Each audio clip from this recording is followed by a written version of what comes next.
கொழும்பு மாநகர சபை என்பது என்பிபியின் கைக்கு போயிருக்கவே கூடாது. மஹிந்த ராஜபக்ச யுத்தத்தை வெற்றி கொண்டு மிகப்பெரிய ஒரு அலை இருந்தது. மஹிந்த சுலங்கல எல்லா பிரதேச சபையும் கழிவுபட்டு போச்சு. கொழும்பு மாநகர சபை யானைக்கு தான் வந்துச்சு. எல்லாம் எங்கட சமூகம் போட்டுச்சு.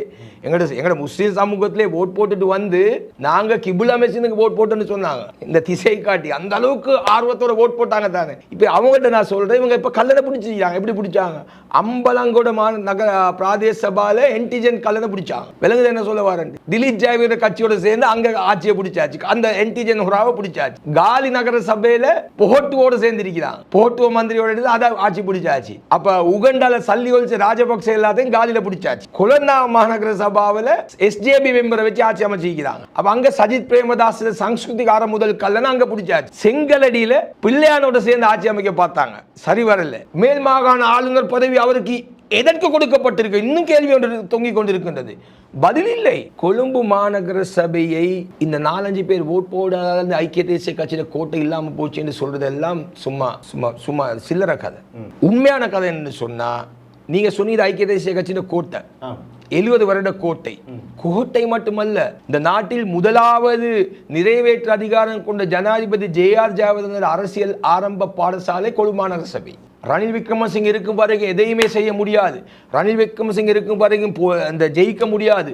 சஜித்தை ஜனாதிபதியாக்க முடியாது. இப்ப எதை சாதித்தீர்கள்? ஐக்கிய தேசிய கட்சியை வலதுசாரி இயக்கத்தை இரண்டாக உடைத்ததன் விளைவு எங்கேயோ இருந்த சீயடத்துனா கந்தரகுமார் திசாநாயக்கை நீங்கள் ஜனாதிபதி ஆக்கினீர்களே ஒழிய பல்ல பிதுரு கண்ணெத்ன கனகுணாட்ட தென்னெத்ன மாதிரி நீங்க இருக்கிற ரணில் விக்ரமசிங்க இருக்க விடல. சஜித் பிரேமதாசன் ஜனாதிபதியாக ஜனாதிபதியுமாக பார்லிமெண்ட் பவரும் கிடைக்கல. மாநகர சபை கூட ஐக்கிய தேசிய கட்சியின் அந்த சிதைக்கப்படாத வரலாற்றை அப்படியே காட்டி கொடுத்ததற்கு முக்கிய காரணம் இதெல்லாம் புறக்காரணங்கள். நீங்கள் ஐக்கிய தேசிய கட்சியை பிளவுபடுத்தியது. எனவே ஒட்டுமொத்த எதிர்கட்சிகளுக்கும் இன்னும் வாய்ப்பு இருக்கின்றது. இது ஒரு விதமான தொங்கோட்டமான ஒரு சபை என்பதால் வாய்ப்பு இருக்கின்றது. ஒன்றாவது. ரெண்டாவது விஷயம், நீங்க முக்கியமான ஒரு கேள்வி கேட்டீங்களே, சர்வதேச நாணய நிதியம் IMF உடைய 4வது தவணை தொகையும் இலங்கைக்கு வரப்போகின்றது. அப்படியாக இருந்தால் அன்றகுமார் திசாநாயக்க பாஸ். IMF உடைய 4வது தவணை தொகையும் இலங்கைக்கு கிடைப்பதாக இருந்தால், முன்பள்ளி ஆசிரியர் பயிற்சி நெறி உளவியலும் உளவளத் துணையும் கணனி ஆங்கிலம் மற்றும் முகாமைத்துவ பாடநெறிகளுடன் HND டிகிரி மாஸ்டர்ஸ் வரையான பாடநெறிகள் இலங்கை பல்கலைக்கழக மானியங்கள் ஆணைக்குழுவினால் அங்கீகரிக்க கல்வி அமைச்சின் கீழ் 3ஆம் நிலை தொழிற்கல்வி ஆணைக்குழுவினால் பதிக்கப்பட்ட அமேசான் காலேஜ் அண்ட் கேம்பஸ். மேலதிக விவரங்களுக்கு 0765-204-604. அஸ்ஸலாமு அலைக்கும் வரஹ்மத்துல்லாஹி வபரகாத்துஹு. ஷார்ட் நியூஸ் வழங்கும் மற்றும் ஒரு ஷார்ட் டாக் நிகழ்ச்சியில் உங்கள் அனைவரையும் சந்திப்பதில் மகிழ்ச்சி அடைகிறேன். இன்றும் கூட மிக முக்கியமான ஒரு அரசியல் பிரமுகர் கலையகத்தில் இருக்கின்றார். சூடான பல விடயங்களை பேசுவதற்கு நாங்கள் தயாராக இருக்கின்றோம். ஐக்கிய தேசிய கட்சியின் மத்திய கொழும்பு அமைப்பாளர் சகோதரர் ஷராஃப்தீன் அவர்கள் நிகழ்ச்சிக்கு வருகை தந்திருக்கின்றார். நிகழ்ச்சிக்குள் அவர்களை சலாம் கூறி அன்போடு வரவேற்றுக் கொள்கிறேன். அஸ்ஸலாமு அலைக்கும் வரஹ்மத்துல்லாஹி வபரகாத்துஹு. வஅலைக்கும் ஸலாம் வரஹ்மத்துல்லாஹி வபரகாத்துஹு. நடைபெற்று முடிந்த உள்ளூராட்சி மன்ற தேர்தலுக்கு முன்னால் உங்களை சந்தித்திருந்தேன். பிரதி மேயர் கதிரைக்கான மிகப்பெரிய எதிர்பார்ப்போடு ஷராஃப்தீன் இருந்தார். இப்போது பிரதி மேயரும் இல்லை, கட்சியில் ஒரு மந்திரி பதவியும் உங்களுக்கு கிடைக்கவில்லை. இன்னும் இந்த கட்சியின் மத்திய கொழும்பு அமைப்பாளராக இருந்து என்ன பயன்? அல்ஹம்துலில்லாஹ், இறைவனை போற்றியவனாக புகழ்ந்தவனாக ஆரம்பம் செய்கின்றேன். முதலாவது விடயம், இந்த கேள்வியுடன் இந்த நிகழ்ச்சியை ஆரம்பம் செய்தமைக்காகவும் இந்த சந்தர்ப்பத்தை வழங்கியமைக்காகவும் உங்களுக்கு நான் நன்றி தெரிவித்துக் கொள்கின்றேன். என்றால் எனக்கு இந்த முறை உறுப்பினர் பதவி கிடைக்காமையிட்டு தொடர்ந்து பல பேர் இது சம்பந்தமாக என்னை தொலைபேசி ஊடாகவும் அதில் எப்படியோ தொடர்பு கொள்ள முயற்சி செய்து இதற்கான பதிலை எதிர்பார்த்தார்கள். என்னுடைய தொடர்ச்சியான பதில் மௌனமாகத்தான் இருந்தது. இதற்கு நான் எந்த பதிலையும் யாருக்கும் சொல்லவில்லை என்பதிலே ஒரு அரசியல் காரணம் இருக்கின்றது. ஒரு சில பேர் எனக்கு இந்த பதவி கிடைத்திருக்காதையிட்டு ஆதங்கத்துடன், அதாவது கவலையுடன், கொழும்பு மாநகர சபையில் இருக்க வேண்டிய ஒருவராயிற்று என்று கேட்டவர்களும் இருக்கின்றார்கள். கடந்த 15 ஆண்டுகளாக நான் 20 ஆண்டு காலமாக இருந்தேன். அதே போல் ஷராஃபுக்கு கிடைக்கவில்லையோ, மாஷா அல்லாஹ், கிடைத்திருக்க கூடாது என்று சந்தோஷப்பட்டவர்களும் இல்லாமல் இல்லை. இந்த 2 பேருக்குமே பதில் சொல்வதற்கு இதை ஒரு வாய்ப்பாக பயன்படுத்தி எதிரிகளையும் நீங்கள் சம்பாதித்து அரசியல் எதிரிகள் இல்லை என்றால் அரசியல் பண்ண முடியாது. முதலாவது விடயம் தான் தொடர்ந்து நான் கடைசியாக உங்களை இந்த இடத்திலே சந்தித்த நேரத்தில் இதே கலையகத்திலே என்னுடைய அரசியல் வரலாற்றை நான் சொல்லியிருந்தேன். தொடர்ந்து நான் கேட்ட எல்லா தேர்தலிலும் கொம்பனி திருமக்கள் என்னை மாநகர சபை உறுப்பினராக அலங்கரித்திருக்கின்றார்கள். அவர்களுக்கு நான் சேவை செய்திருக்கின்றேன். நான் கேட்ட அனைத்து தேர்தல்களிலும் வெற்றி பெற்றிருக்கின்றேன் என்பது உங்களுக்கு நான் தெரியப்படுத்தியிருந்தேன். இந்த முறை தேர்தலிலே நான் போட்டியிடவில்லை என்பது கட்சியின் தீர்மானத்துக்கு கட்டுப்பட்டு, அதாவது கட்சி என்னை ஒரு வட்டாரத்துக்குள் சுருக்காமல், ஒரு வட்டாரத்துக்குள் கட்டுப்படுத்தாமல், என்னுடைய பிரச்சார உத்திகள், என்னுடைய பிரச்சார பணிகள் முழு கொழும்பு மாநகர சபை எல்லைக்கும் செல்ல வேண்டும் என்பதால் நான் ஒரு வட்டார வேட்பாளராக வருவதை கட்சியும் விரும்புவதை அதை நானும் மனமாற ஏற்றுக்கொண்டேன். அதனால் எனக்கு பட்டியலிலே, தேசிய பட்டியலிலே எனக்கு இடம் கிடைத்தது. பட்டியலினூடாக மாநகர சபை உறுப்பினராக வரக்கூடிய வாய்ப்பு தான் எனக்கு இருந்தது. அதை நான் எதிர்பார்த்திருந்தேன், இல்லாமல் இல்லை. இருந்தாலும் கட்சிக்கு கிடைத்த மொத்தமாக 13 உறுப்பினர்களில் 2 பேர் வெற்றி பெறுகின்றார்கள். மற்ற 11 உறுப்பினர்கள் எங்களுக்கு போனஸாக கிடைக்கின்றார்கள். இதில் 5 பெண்களை கட்டாயம் நாங்கள் போட வேண்டியிருந்தது. இந்த சூழலிலே கொழும்புக்கு வெளியே பல பிரதேச சபைகளிலே ஐக்கிய தேசிய கட்சிக்கு வெறும் 1 ஆசனங்கள் கிடைத்த பிரதேச சபைகள் நிறைய இருந்தன.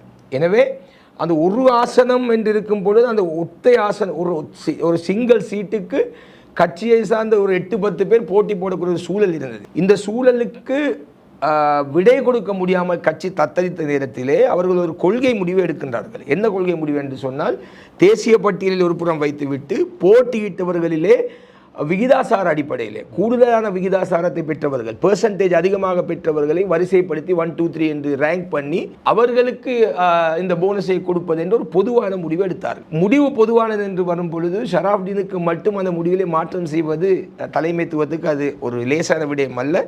எனவே என்னை அழைத்து அதை எனக்கு எக்ஸ்பிளைன் பண்ண எனக்கு விசேடமாக கட்சியின் தலைவரை, முன்னாள் ஜனாதிபதி அவர்கள் என்னை அழைத்து உட்கார வைத்து என்னுடைய சேவைகளை நான் குறைத்து மதிப்பிடவில்லை. ஆனால் இந்த நிலைமையிலே இப்படி ஒரு முடிவை எடுக்க தள்ளப்பட்டிருக்கின்றோம். அரசியலில் இது சகஜம். எனவே இந்த முடிவை கட்சி எடுத்திருக்கின்றதை தெரியப்படுத்தினார்கள்.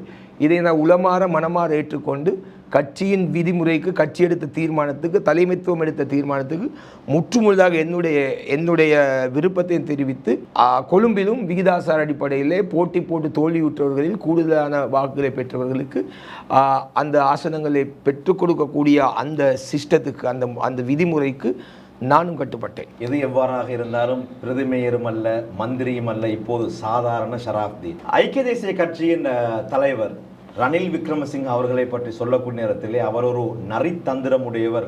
எப்படியாவது தனக்கு தேவையான விடயத்தை எப்படியாவது அவர் பூர்த்தி செய்து கொள்வார், இப்படியெல்லாம் கடந்த காலங்களிலே பேசப்பட்டிருக்கின்றன. இந்த தேசிய பட்டியலுடைய விவகாரத்தை பார்ப்போமாக இருந்தால், அது பாராளுமன்ற தேர்தலாக இருக்கட்டும், பிரதேச சபையாக இருக்கட்டும், எந்த தேர்தலாக இருந்தாலும் இவர் வாக்களிக்கக்கூடியவர்களுக்கு இந்த தேசிய பட்டியலை சரியாக வழங்கிய வரலாறே கிடையாது. அந்த அடிப்படையிலே திட்டமிட்டு செய்யப்பட்ட ஒரு சதி என நீங்கள் நினைக்கவில்லையா? இல்லை, நான் அப்படி நினைக்கவில்லை. என்னை விடவும் கண்டி மாவட்டத்தை எடுத்துக்கொண்டால், கண்டி மாவட்டத்தில் முன்னாள் மேயராக இருந்தவருக்கு கூட இதே நிலைமை ஏற்பட்டது. கண்டியிலே முன்னைய சபையிலே முதல்வராக இருந்தவர் கேசரலால் திசா, அவருடைய பேர் கேசரன் நினைக்கின்றேன், அவர் கூட பட்டியலிலே இருந்து அவருக்கு கூட இந்த சந்தர்ப்பம் வழங்கப்படவில்லை. எனவே நான் அப்படி நினைக்கவில்லை. பிரதிமேயர் பதவிக்காக என்னுடைய பெயர் கூட முன்மொழியப்படக்கூடிய அளவுக்கு எனக்கு கட்சியில் இடம் இருந்ததை நான் மறுக்கவில்லை. முதலாவதாக நான் ஒரு முஸ்லீமாக நினைப்பது சூரா ஆல் இம்ரானின் 160வது வசனமே நினைக்கின்றேன். இறைவன் ஒருவனுக்கு உதவி செய்ய நாடினால், ஏதாவது ஒன்று கொடுக்க நாடினால் அதை தடுத்துவிட எவனால் முடியாது என்று அல்லாஹ் சொல்லுகின்றான். அதே நேரம் இறைவன் தடுத்து விட்டால் அதை கொடுப்பதற்கு எவனால் முடியாது என்று இந்த நியதியை ஒரு முஸ்லீம் ஏற்றுக்கொண்டே ஆக வேண்டும். ரணில் விக்ரமசிங்கை விடவும் இது அல்லாஹ்வுடைய நியதி, இறைவனுடைய நியதி. என்னை பிரதிமேயராக வரவிடக்கூடாது என்று ஐக்கிய தேசிய கட்சியில் இதற்கு முன்னால் சதி செய்தவர்கள் இருந்தார்கள். அப்பொழுது கூட பிரதிமேயர் பதவிக்கு நான் முன்மொழியப்பட்ட நேரத்திலே ஷராஃபுக்கு கொடுத்துவிடக் கூடாது என்று இன்று எஸ்டேபியில் இருக்கக்கூடியவர்கள் அன்று யூஎன்பியில் எனக்கு எதிராக போர்க்கொடி தூக்கிய நேரம் கூட இந்த குர்ஆன் வசனம் தான் எனக்கு ஆறுதலாக இருந்தது. இறைவன் நாடவில்லை, கிடைக்கவில்லை. அப்பொழுதே நான் அப்படி நினைத்தவன் இப்பொழுது அப்படி நினைக்காமல் இருக்க முடியாது. இரண்டாவது விடயம், அப்படியே எனது பேர் பிரதிமேயருக்கு முன்மொழியப்பட்டிருந்தாலும், நான் மாநகர சபை உறுப்பினராக வந்திருந்தாலும் பிரதிமேயர் பதவிக்கு இந்த முறை எனக்கு வாய்ப்பு இருந்திருக்காது. ஏனென்றால் எஸ்ஜேபியும் ஐக்கிய மக்கள் சக்தியும் ஐக்கிய தேசிய கட்சியும் கூட்டாக கொழும்பு மாநகர சபையில் செயல்படுவது என்ற முடிவை எடுத்தவுடனே ரீசா சருக் என்று சொல்லக்கூடிய ஒரு முஸ்லீம் உறுப்பினர் தான் அங்கு மேயர் பதவிக்கு முன்மொழியப்படுகின்றார். அப்படியானால் இங்கிரும் ஒரு முஸ்லீமை முன்மொழிவது சாத்தியமில்லாத விடயமாக மாறிவிட்டது. எனவே நான் உறுப்பினராக எனக்கு வருவதற்கு ஒரு சந்தர்ப்பம் இருந்திருந்தாலும் பிரதி மேயர் பதவி கிடைக்கக்கூடிய வாய்ப்பு அங்கு இல்லாமலாக்கப்படுகின்றது. அப்படியே முஸ்லீமாக இருந்தாலும் பரவாயில்லை என்று முன்மொழியப்பட்டிருந்தாலும் அங்கே அதிகமான வாக்குகள் என்பிபி பெற்று இன்று மேயராகவும் டிப்யூட்டி மேயராகவும் 2 பேர் தெரிவு செய்யப்பட்டிருக்கின்றனர். எனவே நான் போட்டிக்கு போயிருந்தாலும் சாத்தியமாக இருக்காது. எனவே பிரதி மேயர் பதவி எப்படி போனாலும் நான் மாநகர சபை உறுப்பினராக நான் உள்ளே வந்திருந்தாலும் இந்த முறையும் அந்த வாய்ப்பு எனக்கு கிடைப்பதற்கான சந்தர்ப்பம் இருக்கவில்லை என்பதுதான் உண்மையான விடயம். ஒரு சாதாரண மனிதனாக கடந்த 20 ஆண்டுகள் இருந்த இடம் கொழும்பு மாநகர சபை, ஒரு மிகப்பெரிய அதிகாரம். கொழும்பு மாநகர சபையின் மந்திரித்துவமா என்றுதான் உங்களை அனைவரும் பேசியிருப்பார்கள். ஒரு சாதாரண மனிதனாக இப்போது ஒரு ஏமாற்றம், ஒரு ஃபெட்-அப் உங்களுக்கு இல்லையா? இல்லை, அரசியலிலே ஏற்றம் தாழ்வு இதை சந்தித்தே ஆக வேண்டும். ஏனென்றால் நாங்கள் எங்களை மந்திரித்துவமாக அழைத்தாலும் கடந்த 2-3 வருடமாக மந்திரி பதவியில் இருக்கவில்லை. பழக்கத்துக்கு மக்கள் அழைத்தார்கள். நகரசபை கலைக்கப்பட்டு 2-2.5 வருடத்துக்கு பிறகுதான் தேர்தல் வருகின்றது. அந்த 2 வருட கேப்பிலே நாங்கள் மந்திரியாக இருக்கவில்லை. இருந்தாலும் மக்கள் மந்திரித்துவமாக அழைத்தார்கள், இன்றும் அழைக்கின்றார்கள், நாளையும் அழைப்பார்கள். அது மக்கள் எங்களுக்கு தரக்கூடிய அங்கீகாரம், கண்ணியம், அது வேறு விடயம். இருந்தாலும் கட்சி எடுத்த முடிவுக்கு நான் கட்டுப்பட்ட ஒரு மன திருப்தி எனக்கு இருக்கின்றது. அந்த கட்சிக்கான விசுவாசத்துக்கு இன்று சரியான விலை கிடைக்காவிட்டாலும் நாளை கிடைக்கும் என்ற நம்பிக்கை எனக்கு இருக்கின்றது. எனவே தொடர்ந்து ஐக்கிய தேசிய கட்சியிலே பயணிப்பீர்கள். ஐக்கிய தேசிய கட்சியை விட்டு விலகுவதற்கான எந்த தேவையும் எனக்கு தற்பொழுது ஏற்படவில்லை. ஒரு சமூக வலைத்தளத்திலே, ஃபேஸ்புக் முகப்புத்தகத்திலே ஒரு பதிவை பார்த்தேன். ஸ்ரீலங்கா முஸ்லிம் காங்கிரஸ் உடைய ஒரு மிகப்பெரிய ஆதரவாளர் எழுதியிருந்த ஒரு பதிவு. தாய் கட்சிக்கு துரோகம் செய்த பலர், நினைக்கின்ற நீங்கள், சகோதரர் நைசர் அவர்கள் போன்றவர்களை தான் அவர் குறிப்பிட்டாரோ என்பது எனக்கு தெரியவில்லை. ஆனால் வெளிப்படையாக பார்க்கும் போது அப்படித்தான் எனக்கு தோன்றியது. தாய் கட்சிக்கு துரோகம் செய்த பலர் இன்று அட்ரஸ் இல்லாமல் ஆக்கப்பட்டிருக்கின்றார்கள். ஒரு விதத்திலே இது அவர்களுக்கு மிகப்பெரிய ஒரு பாடமாக இருக்கும் என்று எழுதியிருந்த ஒரு ஸ்டேட்டஸ் அல்லது ஒரு பதிவை நான் பார்த்தேன். எழுதியவர் ஸ்ரீலங்கா முஸ்லிம் காங்கிரஸ் உடைய மிகப்பெரிய ஒரு ஆதரவாளர். எப்படி பார்க்கிறீர்கள்? தாய் கட்சிக்கு துரோகம் செய்த ஒருவர் என்று நான் உங்களை சொன்னால்? இல்லை, முதலாவது விடயம் ஐக்கிய தேசிய கட்சி தான் என்னுடைய தாய் கட்சி. நான் ஐக்கிய தேசிய கட்சியிலிருந்து தான் முஸ்லீம் காங்கிரஸ் செல்கின்றேன். எனவே ஐக்கிய தேசிய கட்சி என் தாய் வீடு, முஸ்லீம் காங்கிரஸ் புகுந்த வீடு தான்.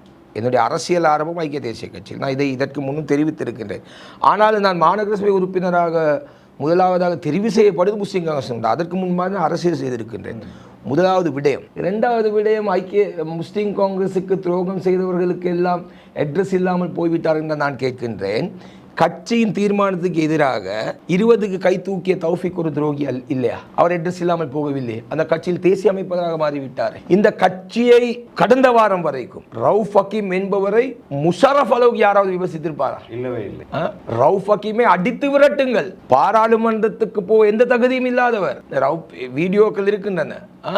அவர் முஸ்லீம் காங்கிரஸின் துரோகி இல்லையா? இன்று அவர் அட்ரஸ் இல்லாமல் போகவில்லை, உங்கள் கட்சியில் உள்வாங்கப்பட்டிருக்கின்றார். எனவே இந்த முஸ்லீம் காங்கிரஸ் ஒரு ஆதரவாளர் அப்படி எழுதினாலும் முஸ்லீம் காங்கிரஸ் என்பது ஒரு கொள்கையுடன் உள்ள கட்சி அல்ல. அது எப்பொழுதுமே தேவைக்கேற்ப கொள்கையிலே சோரம் போகக்கூடிய கட்சி. 18க்கு கையை தூக்கி 19க்கும் தூக்கிய கட்சி, 19க்கும் தூக்கி 20க்கும் தூக்கிய கட்சி. விசேப்பாடு இந்த கையில் அடிச்சுட்டு இந்த கையை தூக்கின கட்சி.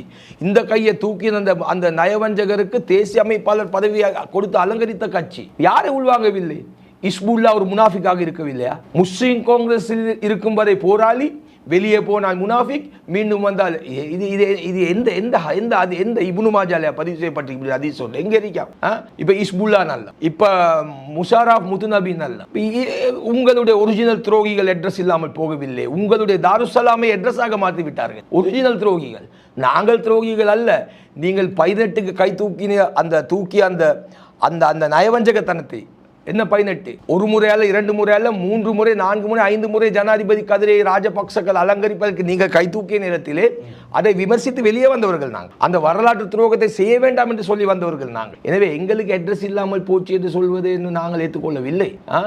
நீங்கள் ஒரு சோரம் போகக்கூடிய கட்சியாக இருந்து கொண்டு ஏன் சஃபிக் கஜாப்டினை உள்வாங்கினீர்கள்? உங்களோட கட்சிக்கு சொல்லாமல் போய் ஐக்கிய தேசிய கட்சி குந்தி கொண்டவர். அப்போ உங்களோட வந்து சேர்ந்தா அட்ரஸ் ஓகே, நான் வெளியே இருந்தால் அட்ரஸ் இல்லை.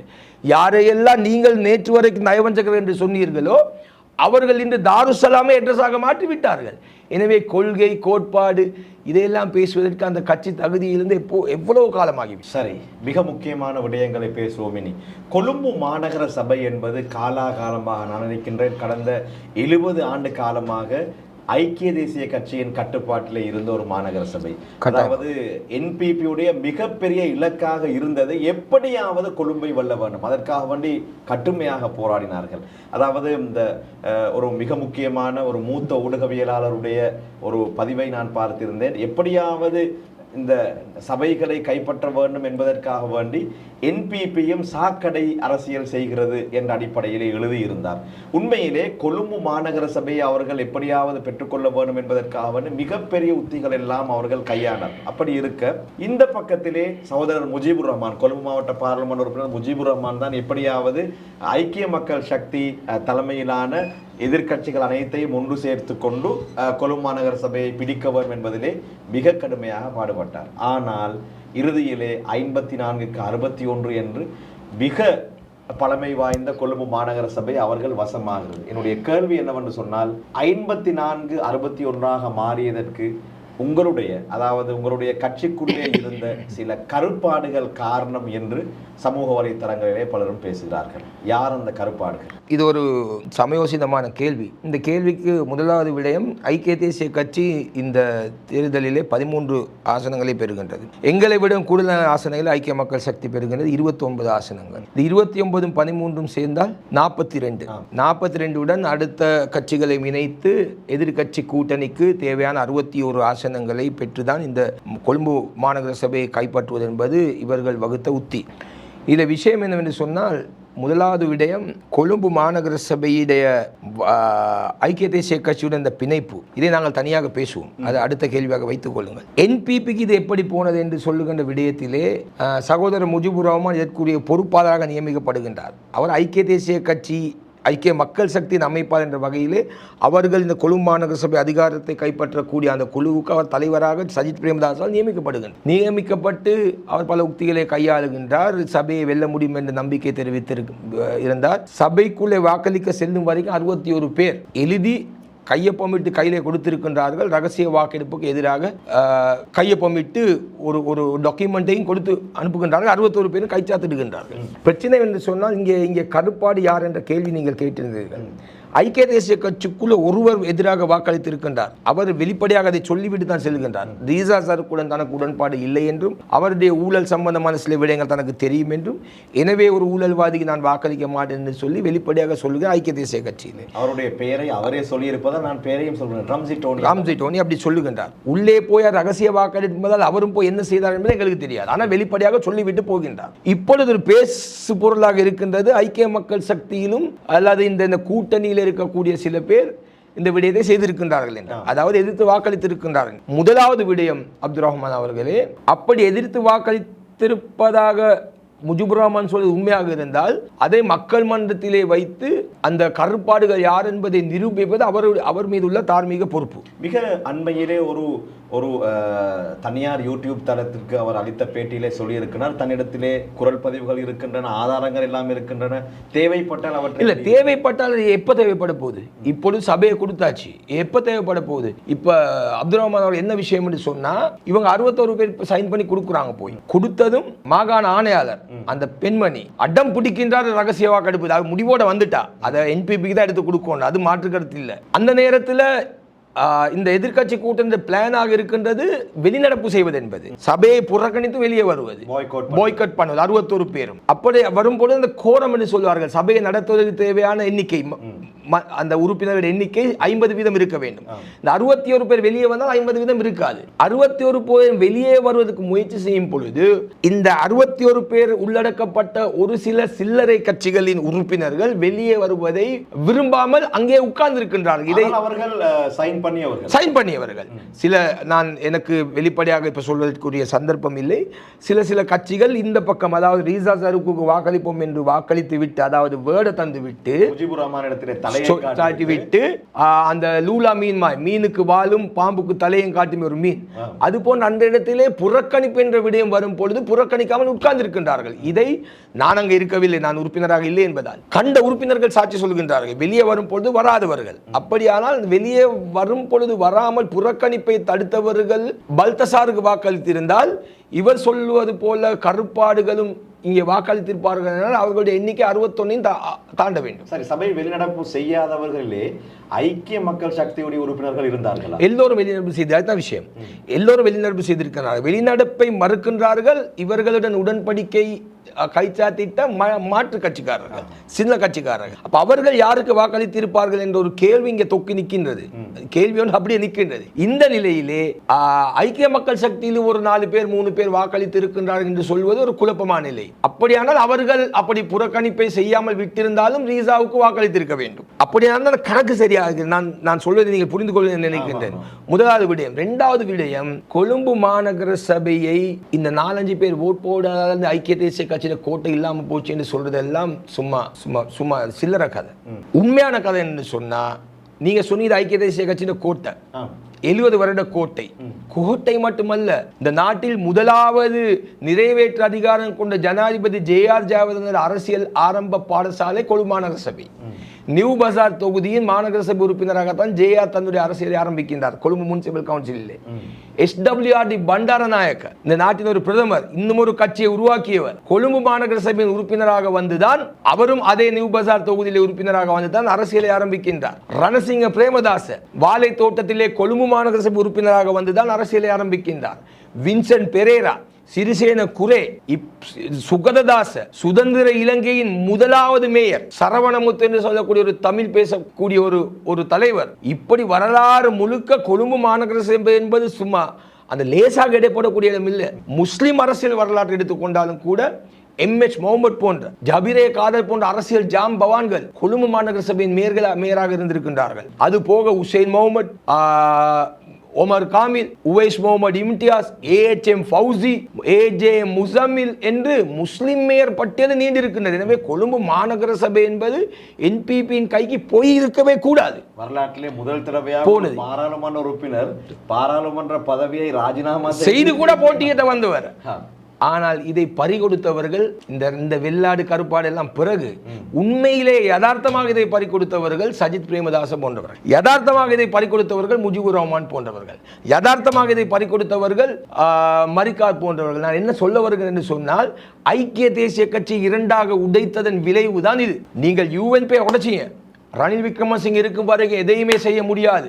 ரணில் விக்ரமசிங்க இருக்கும் வரைக்கும் அந்த ஜெயிக்க முடியாது, சஜித்தை ஜனாதிபதியாக்க முடியாது. இப்போ எதை சாதித்தீர்கள்? ஐக்கிய தேசிய கட்சியை, வலதுசாரி இயக்கத்தை 2ஆக உடைத்ததன் விளைவு, எங்கேயோ இருந்த சீயடத்துனா கந்தரகுமார் திசாநாயக்கை நீங்கள் ஜனாதிபதி ஆக்கினீர்களே ஒழிய, பல்ல பிதுரு கண்ணெத்ன கனகுநாட்ட தென்னெத்ன மாதிரி நீங்க இருக்கிற ரணில் விக்ரமசிங்க இருக்க விடல. சஜித் பிரேமதாசன் ஜனாதிபதியாக அல்ல, ஜனாதிபதியுமாக, பார்லிமெண்ட் பவரும் கிடைக்கல. மாநகர சபை கூட ஐக்கிய தேசிய கட்சியின் அந்த சிதைக்கப்படாத வரலாற்றை அப்படியே காட்டி கொடுத்ததற்கு முக்கிய காரணம் இதெல்லாம் இதெல்லாம் புறக்காரணங்கள். நீங்கள் ஐக்கிய தேசிய கட்சியை பிளவுபடுத்தியது. நீங்கள் பிளவுபடுத்தாமல் இருந்திருந்தால், என்னுடைய தொகுதி எடுத்துக்கொள்ளுங்கள், நான் ஒருத்தரை போட்டியிட வைத்தேன். மாலிமாவைக்கு திசை காட்டிக்கு 120 வாக்குகளால் தோல்வி அடைகின்றார். யாரு? ஐக்கிய தேசிய கட்சி வேட்பாளர். கீழே பார்த்தா எஸ்ஜேபியை சேர்ந்த போட்டியாளர் 300 ஓட்டு எடுக்கிறார். சேர்ந்து கேட்டிருந்தா நாங்க வெற்றி. இப்படி எத்தனை சீட் நீங்க தக்குனு கிராம் பாஸ் எடுக்கலாம், நீங்க எத்தனை சீட் எடுத்து பார்த்தாலும் பிரிந்து கேட்டதன் விளைவு. அப்படியானால் ஜனாதிபதி தேர்தலில் மக்கள் பாடம் புகுத்தினார்கள். பிரிந்து கேட்டதால் அனுரகுமார் திசாநாயக வெற்றி. அட 2வது மனாப்பில் தான் வென்றான். அதையாவது ஒரு பயன்படுத்தி பாராளுமன்றத்தை சேர்ந்து கேட்டிருப்பார்கள், அதுவும் நடக்க இல்லை. துணந்தேக கொடுத்தாச்சு 3/2 பங்கு. இந்த 2ஐயும் பாடமாக பெற்றுக்கொண்டு உள்ளூராட்சி சபைகளில் சேர்ந்து போட்டியிட எல்லா முயற்சிகள் நடந்தன. இரான் விக்ரமரத்னை கூப்பிட்டு இங்கே ஒரு பேட்டியை வைங்களேன் சொல்லுவார். சேர்ந்து கேட்பதற்கு அனைத்து முடிவுகளையும் உதாசீனம் செய்தது ஐக்கிய மக்கள் சக்தியுடைய தலைமை. அந்த லைனுக்கே வரல. கண்முன்னுக்கு விளங்குது என்ன நடக்க போகுது என்று. சேர்ந்து கேட்காத பட்சத்தில் இதுல என்பிபியுடைய கை ஓங்கும் என்று கண்முன்னுக்கு தெரிஞ்சும் ஐக்கிய தேசிய கட்சியை பிளவுபடுத்தி நீங்கள் இந்த வெற்றியை தாரை வார்த்தீர்கள். நீங்கள் வேண்டும் என்று சொன்னால் டெலிபோனுக்கு பார்க்க கூட, யூஎன்பி பார்க்க, யானைக்கு பார்க்க கூட ஓட்டு எடுத்திருப்பீங்க. இவ்வளவுதான்.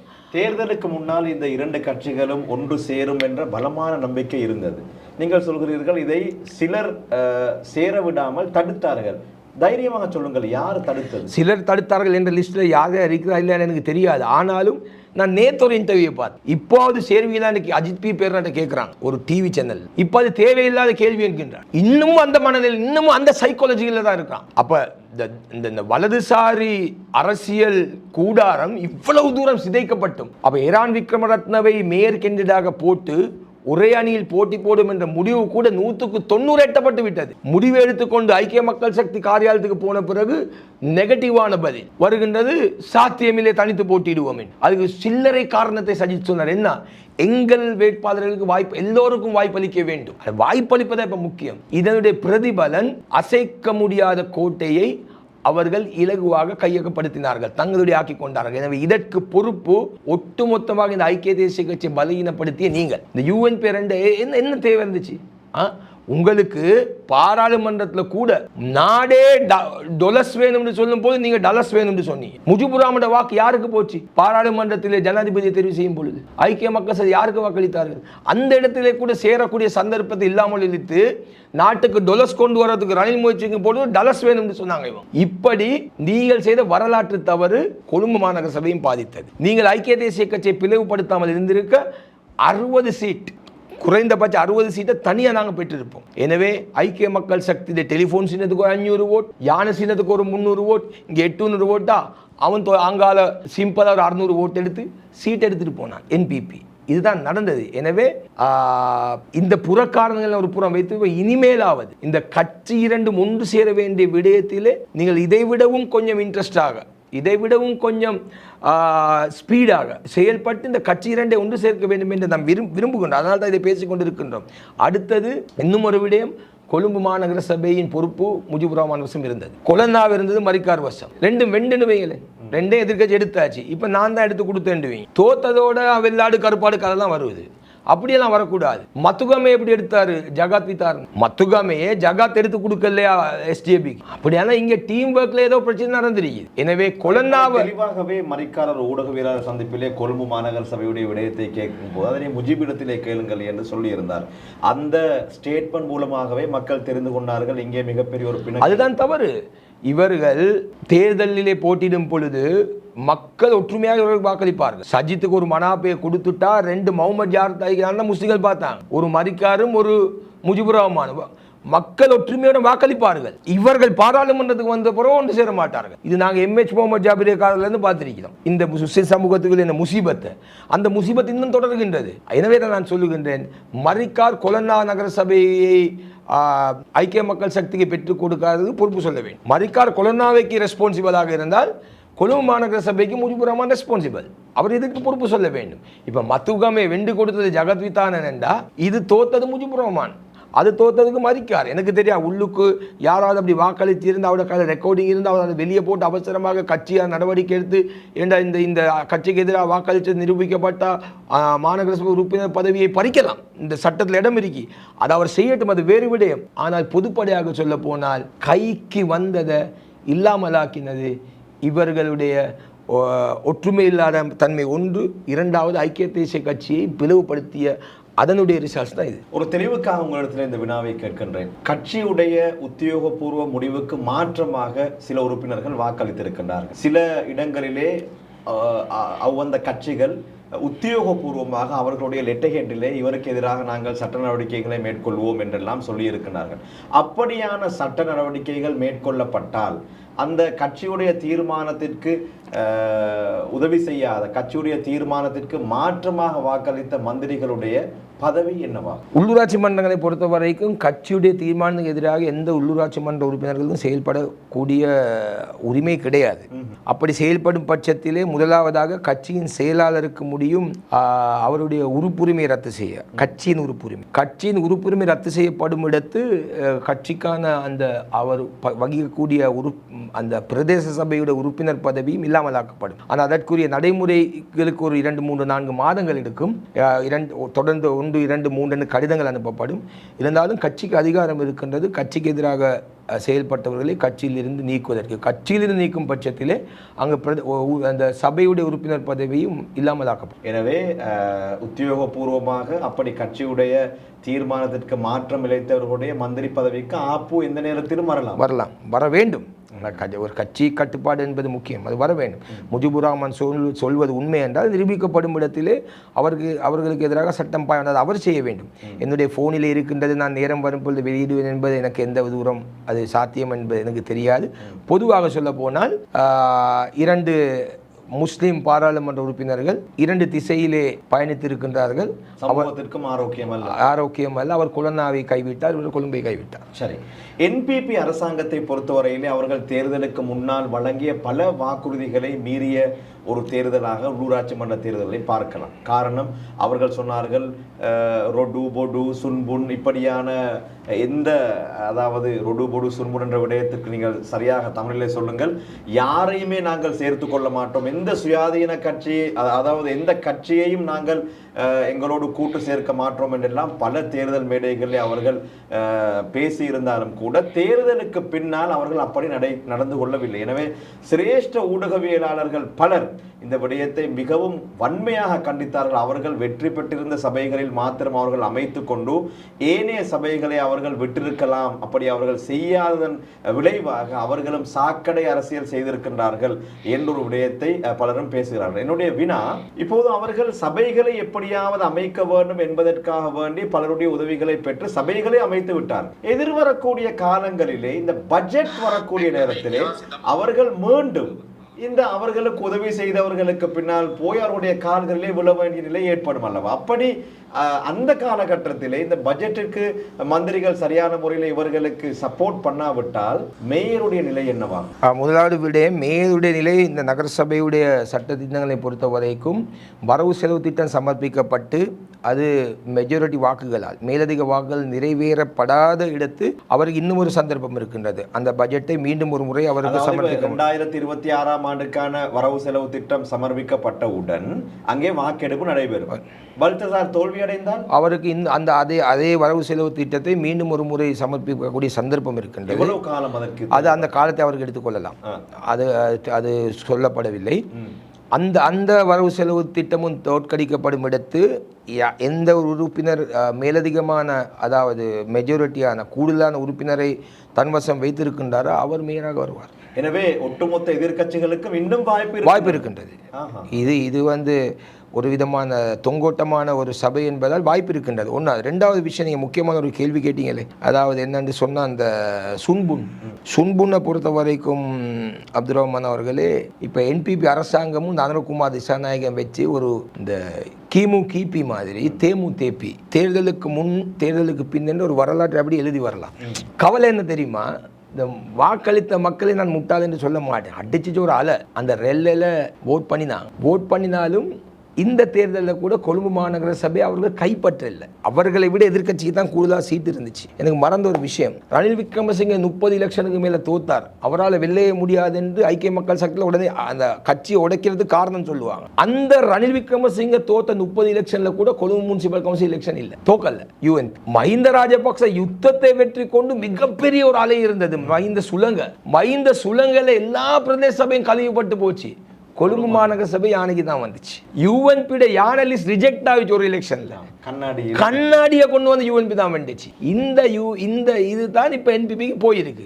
மக்கள் வாக்களிக்க இல்ல, மக்கள் 48 கொடுத்தாலும் எதிர்கட்சி கூட்டணியை பார்த்தா கூடுதலாக இருந்தது. இருந்தாலும் தேசிய தேர்தல்களில் மக்கள் வாக்களித்தார்கள் தானே. அவங்க வாக்களிச்சதுக்கு ஏதோ ஒரு காரணம் இருக்குமே. காரணம் பார்த்துட்டு சொன்னா அதுல பிரதானமான காரணம் தான் பியோ டீம். என்பிபி என்று சொல்றது வடிகட்டி ஃபில்டர் பண்ணி எடுத்த பெஸ்ட், கல்லணை இல்லாத, களவெடுக்க தெரியாத, களவெடுக்கிறத கிட்டையும் எடுக்காத, கல்லணை பிடிச்சி உள்ள போடுற ஒரு பெஸ்ட் டீம் ஒன்று வந்திருக்கு இந்த நாட்டை ஆட்சி பண்றது. அப்போ அவங்க பியோ, அவங்க தேர்தலுக்கு முந்தைய சொல்றாங்க, எலெக்ஷன் முடிஞ்சதோட, இந்த லோக்கல் கவர்மெண்ட் எலெக்ஷன் முடிஞ்சதோட டெம்பிள் ட்ரீஸ்ல அலரி மாளிகையில் ஜனாதிபதி நாடு முழுக்க தெரிவு செய்யப்பட்ட மாநகர சபை, நகரசபை, பிரதேச சபை உறுப்பினர்கள் என்பிபி மெம்பர்ஸை கூப்பிட்டு ஒரு மாநாடு நடத்தினார். அந்த மாநாட்டில் இந்த சுன்புன் கதை கலைக்கிறார். எந்த ஒரு சபையிலும் மக்கள் தோல்வி அடைந்தவர்கள் ஒன்றிணைந்து கூட்டாக சுன்புன் எல்லாம் சேர்த்து ஆட்சி செய்வதற்குரிய அதிகாரத்தை மக்கள் கொடுக்கவும் இல்லை, அப்படி நாங்கள் செய்யவும் விட மாட்டோம் என்று சொல்லி. அப்ப நீங்க சாப்பிட்டா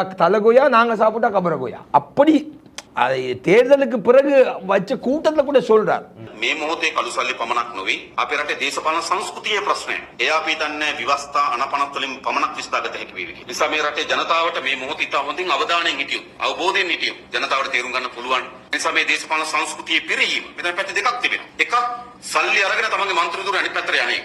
දෙක සල්ලි දීලා ගන්න එක. අරක ගත්තොත් තනි පුද්ගලෙක් වෙලා මට සල්ලි වල මම පැන්න. හැබැයි මේකෙන් නරකම එක තමයි මොකද්ද? සල්ලි දීලා ගන්න දේශපාලන ව්‍යාපාර මොනවා. මිලදී ගන්න පුළුවන් කියලා විශ්වාස කරලා මිලදී ගැනීම හරහා ආණ්ඩුවල දේශපාලන ව්‍යාපාර මොනවා. ඒ නිසා මේ දේශපාලන සංසිද්ධිය ඉතා හොඳින් පෙන්වන්න කරලා තිබෙනවා. මේ දේශපාලන කඳවුරු දෙකම මොකද්ද කියන එක බලන්න. ඒ දෙකම දෙක ඇතුළේ ඉන්න කණ්ඩායම විකිණෙන්න සූදානම්.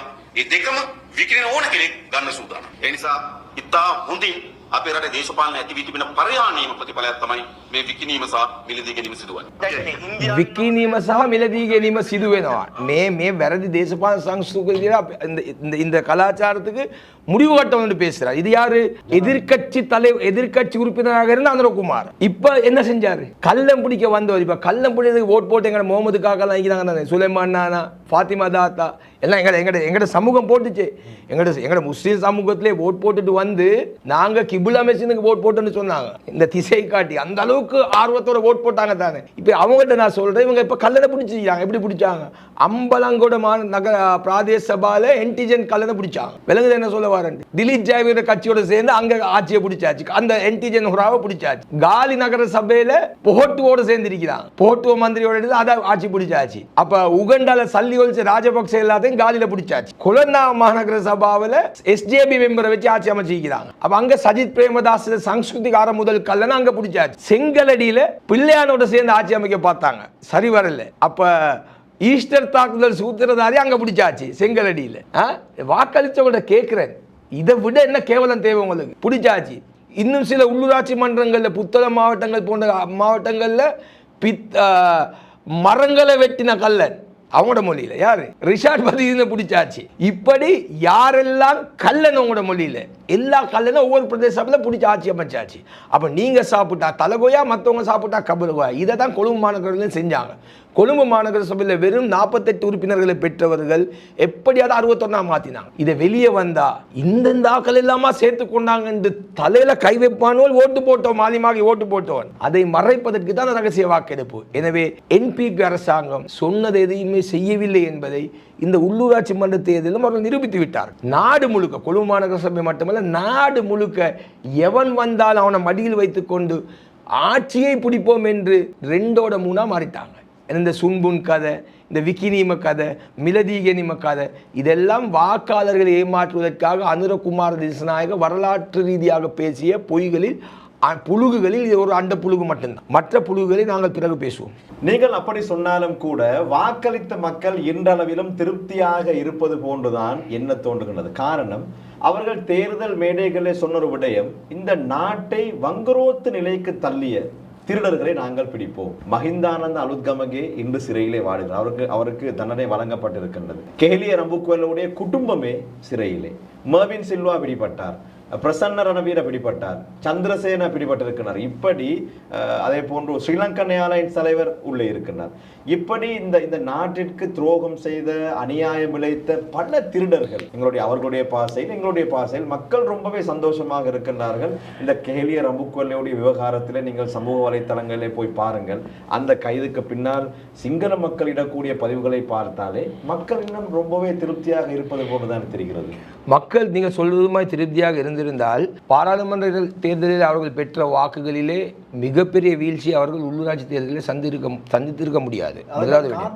இல்ல, காரணம் ஒன்றும் இல்லை. உள்ளூராட்சி மன்ற தேர்தல் என்பது அது அவ்வளவு முக்கியத்துவம் வாய்ந்த ஒரு தேர்தல் இல்லை. அந்த தேர்தலை மக்கள் தேசிய தேர்தலாக தான் பார்த்தார்கள். அதனால் தான் சில ஏரியாக்கள் திசை காட்டிட இந்த வேட்பாளர் யாருன்னு தெரியாம வெற்றி பெற்றிருக்கிறான். உதாரணத்துக்கு ஒரு பஞ்சிகாவத்து சீட் எடுத்தீங்கன்னா அந்த ஏரியாவில் போட்டியிட்டோம் யாருன்னு தெரியும், ஆனால் வென்றிருக்கிறான். எப்படி வெல்லுவான்? என்பிபிக்கு ஒரு தேசிய ரீதியாக சிந்தித்து வாக்களித்து இருக்கின்றார்கள். ஆனாலும் வாக்களிப்பிலே குறைவு ஏற்பட்டது. முதலாவது விடயம். 2வது விடயம், நீங்கள் ஒரு பட்டியலிட்டீர்கள். திருடர்களை பிடிப்பதாக இருந்தால் சந்தோஷப்படுவோம், சரியா?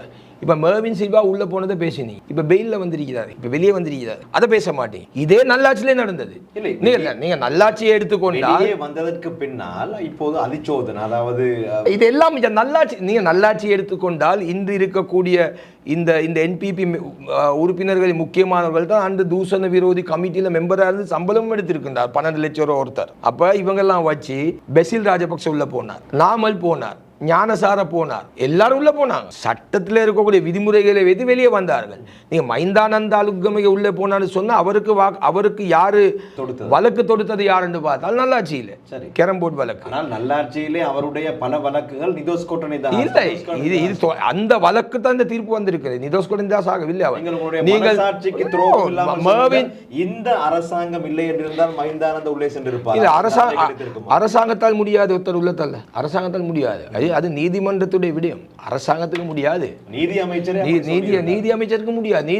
நீதி அமைச்சருக்கு தன்னுடைய பொறுப்பே என்று தெரியாமல் பேசுகின்றார். இன்னொரு அப்ப கேலிய ரம்புக்கேல்ல மைந்தானந்த அலுகமையை உள்ள போற அதே மறுநாள் கேலிய ரம்புக்கேல்ல பெயில்ல வெளியே வர்றாரு. அப்ப உள்ள அனுப்பினது மாலிமாவ கவர்மெண்ட், கேலிய வெளியே வர்றது மாலிகாகந்த கோர்ட். எப்படி முடியாது? அப்ப வெளியே எப்படி வந்தார்? அப்ப கேலிய ரம்புக்கேலுடைய கேஸ் நல்லாட்சியில் நீங்க சொன்ன மர்வின் சில்வாக்கு எதிரான அந்த காணி வழக்கு கம்பா மாவட்டத்தில் ஒரு ஐக்கிய மக்கள் சக்தியின் உறுப்பினர் போட்ட வழக்கு. நான் சொல்லவில்லை வழக்கு இவர் போட்டார் அவர் போட்டார், இப்போ நாங்கள் பிரித்து பார்க்க தேவையில்லை. கல் என்ன பிடிக்கணும் என்றதில் நாங்களும் உறுதியாக இருக்கிறோம். ஆனால் இந்த SM சந்திரசேகரோட கேஸ், இந்த 16 லட்சம் ரூபாயோட கேஸ், 2 லட்சம் ரூபாயோட கேஸ், 18 லட்சம் ரூபாய் கேஸை பேசி அனுகுமார் ஆட்சிக்கு வந்தார். அவர் வச்சிருந்தார் 400 ஃபைல். இந்த SJB போட்ட வழக்கு, நல்லாட்சியில் போட்ட வழக்கெல்லாம் விடுங்க, அவர் ஒரு 400 ஃபைலை வச்சிருந்தார். இப்போ அந்த ஃபைலுக்கு என்ன ஆச்சுன்னு நாங்கள் கேட்குறோம். அதிச்சோதனா பத்திரை நீங்கள் போடுறதுல அந்த ஃபைல்களின் தூசி தட்டப்படலைன்னு நாங்கள் கேட்குறோம். உண்டு.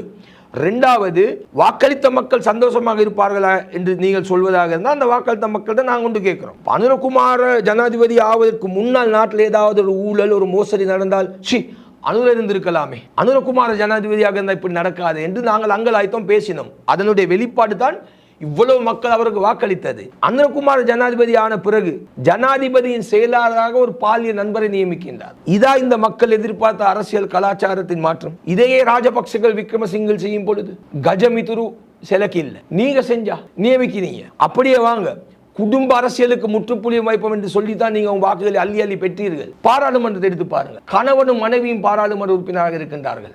அனுர ஹிட்டியாத் மேம வெய்த අනුර ඉඳන් තමයි වෙලා තියෙන්නේ. කාදලනුන් කාදලීම් පාර්ලිමේන්තුවේ අනුර හිටියොත් මේම වෙයිද? අනුර ඉදි තමයි ඒක වෙලා තියෙන්නේ. தகப்பனும் மகனும் பார்லிமெண்டில். அப்புறம் மஹிந்த இன்னாமலும் பார்லிமெண்ட் இருந்தது தான் குத்தம். நான் அதே குத்தம், அது குத்தமா இல்லை, நான் பேச வரல. ஐயோ அனுர ஹிட்டியத் மேம வெய்த அனுர இருந்துதான் நடந்திருக்கின்றது.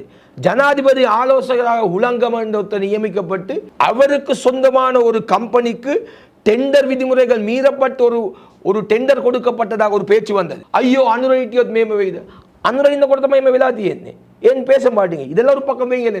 முஜிபுர் ரஹ்மானுக்கு நாங்கள் நன்றி செலுத்த வேண்டும். அவர் சம்பந்தமாக வேறு விமர்சனங்கள் இருக்கலாம்.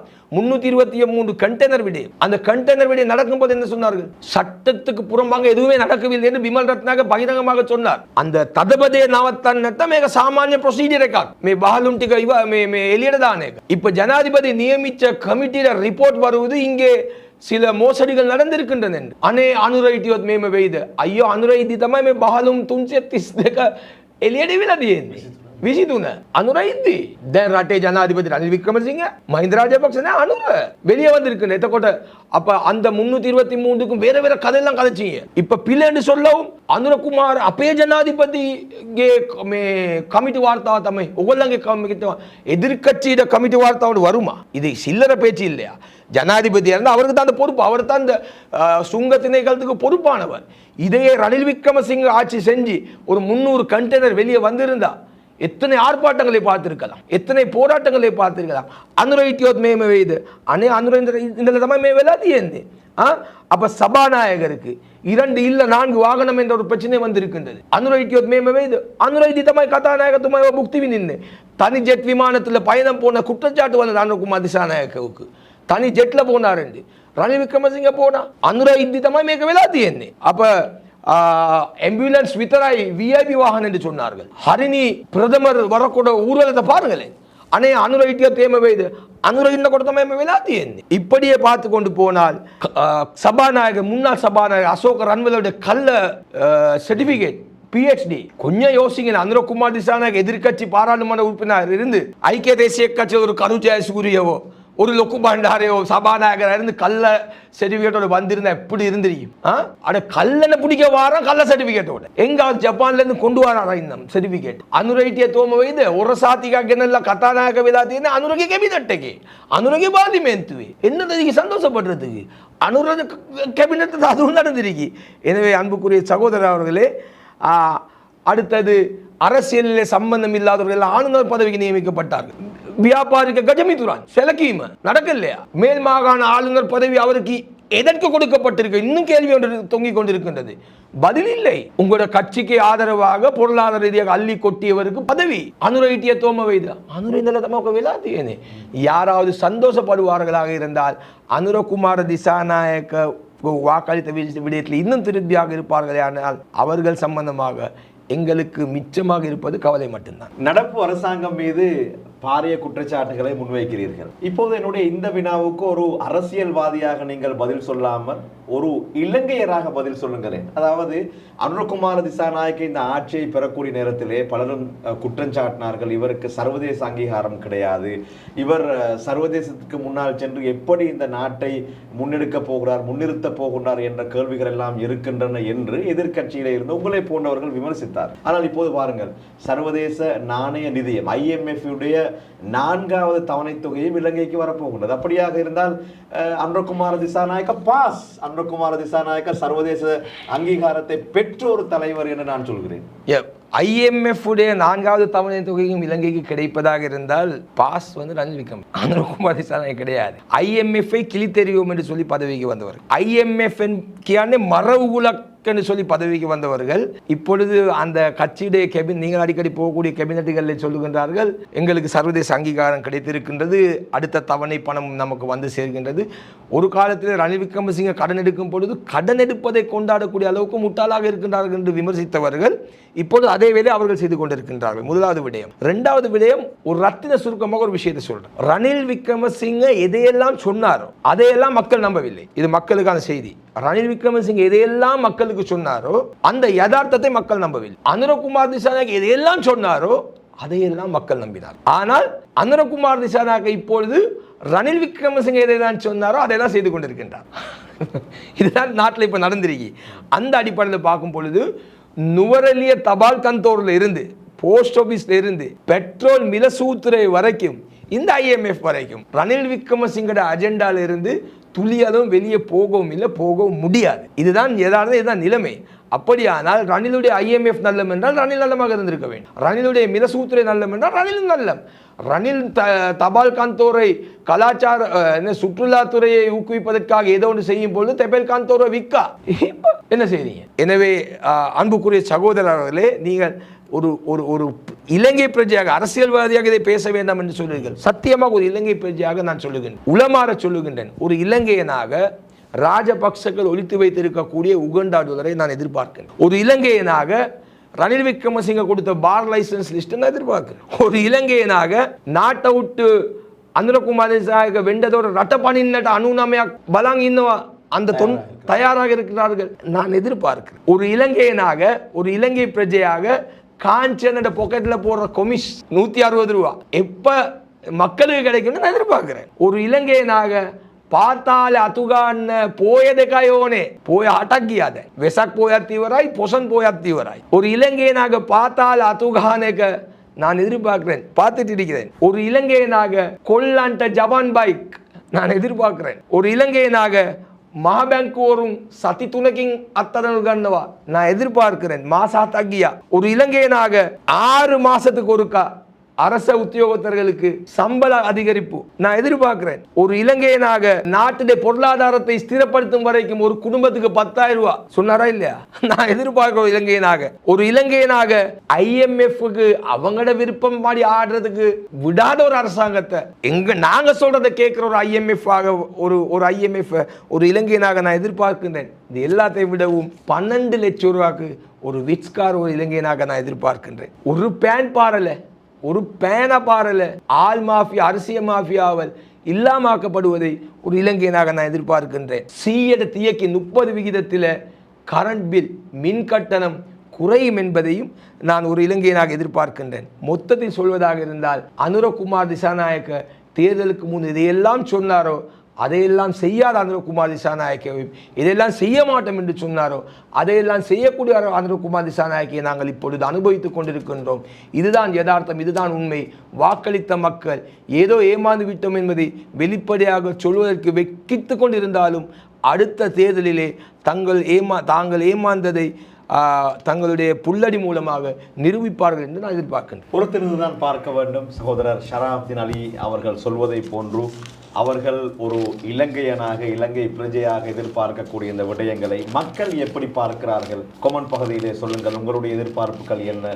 இந்த அரசாங்கத்தின் நடவடிக்கைகள், அரசாங்கம் செல்லக்கூடிய பாதை இது சரியான பாதை அல்லது இதில் உங்களுக்கும் விமர்சனங்கள் இருக்கின்றனவா? இவர் சொல்லக்கூடிய விடயங்களுக்கு நீங்கள் எப்படி உங்களுடைய கருத்துக்களை சொல்ல போகிறீர்கள்? எங்களுடைய கொமெண்ட் பகுதியிலே உங்களுடைய பதில்களை எதிர்பார்த்தவர்களாக இன்றைய இந்த கலந்துரையாடலை இத்தோடு நிறைவுக்கு கொண்டு வருகின்றேன். என்னுடைய அழைப்பை ஏற்று கலையகத்திற்கு வந்து என்னுடைய எல்லா வினாக்களுக்கும் பதில்களை வழங்கிய கொழும்பு மாவட்ட ஐக்கிய தேசிய கட்சியின் மத்திய கொழும்பு அமைப்பாளர் சகோதரர் ஷராஃப்தீன் அலி அவர்களுக்கு நன்றிகளை தெரிவித்துக் கொள்கிறேன். ரொம்ப நன்றி. நன்றி. எனக்கு இந்த வாய்ப்பை நல்கியமைக்கு உங்களுக்கும் என்னுடைய நன்றியை தெரிவித்துக் கொள்கிறேன். நன்றி. அஸ்ஸலாமு அலைக்கும். 500க்கும் மேற்பட்ட ஆண் பெண் வேலை வாய்ப்பு வெற்றிடங்கள். Colourful fashion private limited, embroider machine இயக்குநர்கள், ஜுக்கி மெஷின் இயக்குநர்கள், லேசர் மெஷின் இயக்குநர்கள், தரம் சரிபார்ப்பவர்கள் மற்றும் ஆண் பெண் உதவியாளர்கள் என பல தரத்திலான வேலை வாய்ப்புகள். முன் அனுபவம் தேவையில்லை. இணைந்து கொண்டவுடன் பயிற்சிகளுடன் வேலை மற்றும் சம்பளம். மாதம் 55,000 ரூபாய் முதல் 60,000 ரூபாய் வரை சம்பளம். நாளாந்தம் 10 மணி நேர வேலை. ஞாயிறு மற்றும் போய நாட்களில் விடுமுறை. மேலதிக நேர கொடுப்பனவுகள், வருடாந்த பரிசுகள் மற்றும் சுற்றுலா பயணங்கள், ஊக்க ஊதிய கொடுப்பனவுகள், தயாரிப்பு ஊக்க தொகைகள், இலவச தங்குமிட வசதிகள், குறித்த தினத்தில் சம்பளம். நேர்முக பரீட்சை காத்தாங்குடி, மட்டக்களப்பு, ஹட்டன், தலவாக்கலை, கொழும்பு மற்றும் புத்தளம் ஆகிய பிரதேசங்களில் நடைபெறும். மேலதிக விவரங்களுக்கு அழையுங்கள் 0757 059 547 அல்லது 0771 970 181 அல்லது 0775 045 911. கலர்ஃபுல் ஃபேஷன் பிரைவேட் லிமிடெட், இலக்கம் 570 கீழ் 15, விரலத்துடுவ வீதி, மாபோலவத்தலை.